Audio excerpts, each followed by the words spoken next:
Imagine a people, once free and blessed, now imprisoned and oppressed. Thousands of lives reduced to slavery, forced to work under the tyranny of an relentless empire. But history teaches us that, even in the deepest darkness, the light of hope can ignite. This is the book of Exodus, the story of how a people became a nation and of how an unlikely leader rose to challenge the most grandiose power on earth. This is the saga of freedom. The book of Genesis ends with the family of Israel, led by Joseph, living in security and prosperity in Egypt. But time passes and the story takes a dark turn. A new Pharaoh ascends to power, and he does not know the story of Joseph or the good he did.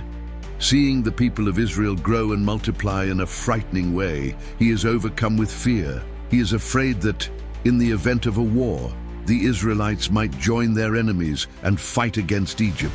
To contain what he considered a threat, the Pharaoh decides to enslave them. The Israelites, who once enjoyed special favor, are now forced into brutal labor, building store cities like Pithom and Ramesses. They are forced to make bricks with mud and straw under the supervision of cruel taskmasters. The work is exhausting, life is bitter, and the people's cry rises to the heavens, but the Pharaoh remains relentless.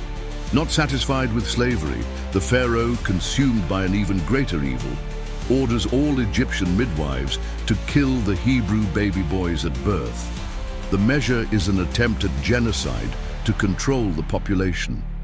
The midwives, however, fear God and refuse to obey the order. They let the babies live, and the number of Hebrews continues to grow.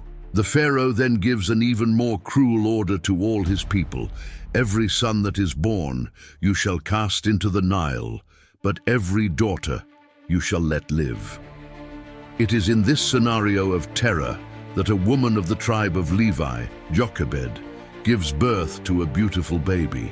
She hides him for 3 months, and when she can no longer hide him, she places him in a basket of papyrus, seals it with bitumen and pitch, and puts it in the waters of the Nile with the hope that he will be saved.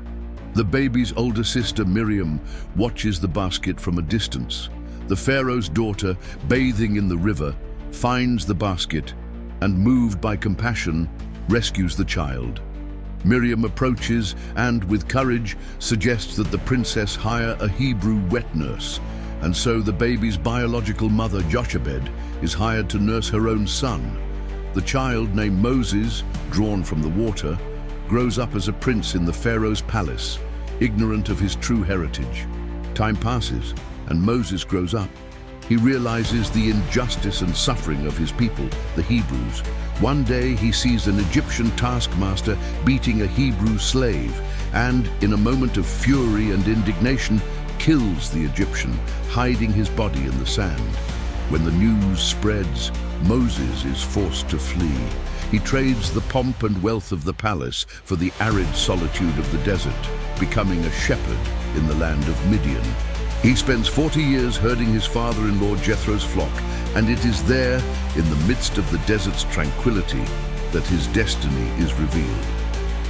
On a mountain he comes across a supernatural vision, a bush that is burning in flames but is not consumed. Intrigued, he approaches, and from the midst of the flames, a powerful voice calls him by name. It is the God of his ancestors, the God of Abraham, Isaac, and Jacob. The voice reveals itself and gives Moses the most challenging mission of his life, to return to Egypt and free his people from slavery. Moses, insecure and hesitant, argues his lack of eloquence and the impossibility of the task, but God gives him his brother, Aaron, as a spokesman and the guarantee of his presence. Moses and Aaron return to Egypt. They appear before the Pharaoh with God's direct demand, "Let my people go so that they may serve me." The Pharaoh, arrogant and skeptical, responds with contempt, "Who is the Lord, that I should obey his voice and let Israel go?" The Pharaoh's heart hardens, and he imposes even harder labor on the Israelites. The confrontation becomes a battle of wills and powers, and God responds with a series of 10 devastating plagues.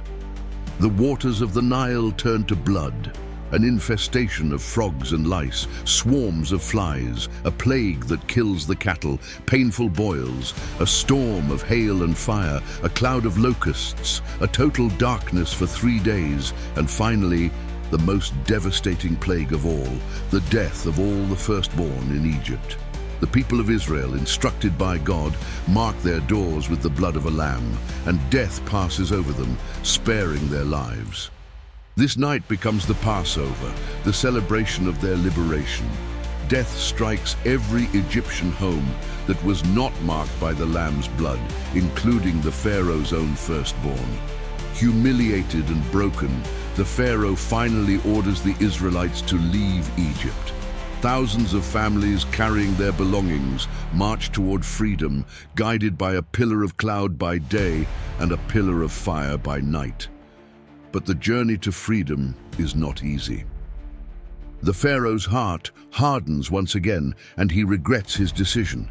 He pursues the Israelites with his full force, cavalry, chariots, and the most powerful army in the world.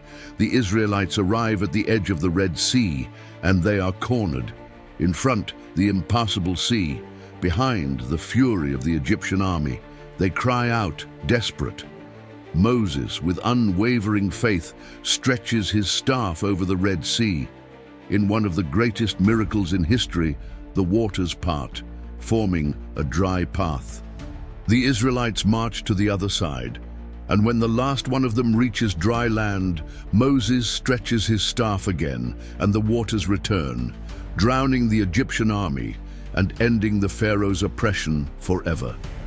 The people, now free, begin their 40-year journey through the desert. It is a journey of trials, but also of divine provisions. They complain of hunger, and God feeds them with manna from heaven and flocks of quail. They complain of thirst, and God makes water flow from the rocks. The journey in the desert, however, is not just a test of faith, but the foundation of a nation. At Mount Sinai, the climax of the story deepens. God, amidst thunder and lightning, descends upon the mountain and gives Moses the 2 tablets of the law, the 10 commandments. For the first time, the nation of Israel receives a code of conduct, a moral and spiritual foundation for their life and for future generations. They become a nation with an identity and a purpose.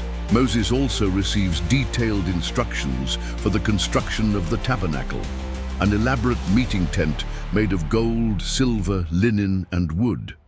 The tabernacle was the place where God would dwell among his people, a symbol of his continuous presence. It is through the tabernacle that the people could draw near to God and have their sins forgiven. The book ends with the glory of God descending upon the tabernacle, a sign that the communion, which had been lost in Eden, was being restored in a new and powerful way. The book of Exodus is the story of a people who, through the grace and power of God, ceased to be a group of slaves and became a free nation with a promise, a covenant, and a destiny. Exodus is the story of redemption and divine providence, a testimony that God hears the cry of the oppressed. The book ends with the glory of God descending upon the tabernacle, a sign that the communion, which had been lost in Eden, was being restored in a new and powerful way. If you felt inspired by this epic journey, please leave your like and subscribe to the channel so you don't miss the next stage of our series. In our next video, we will delve into the book of Leviticus, the book that teaches how a people can draw near to a holy God.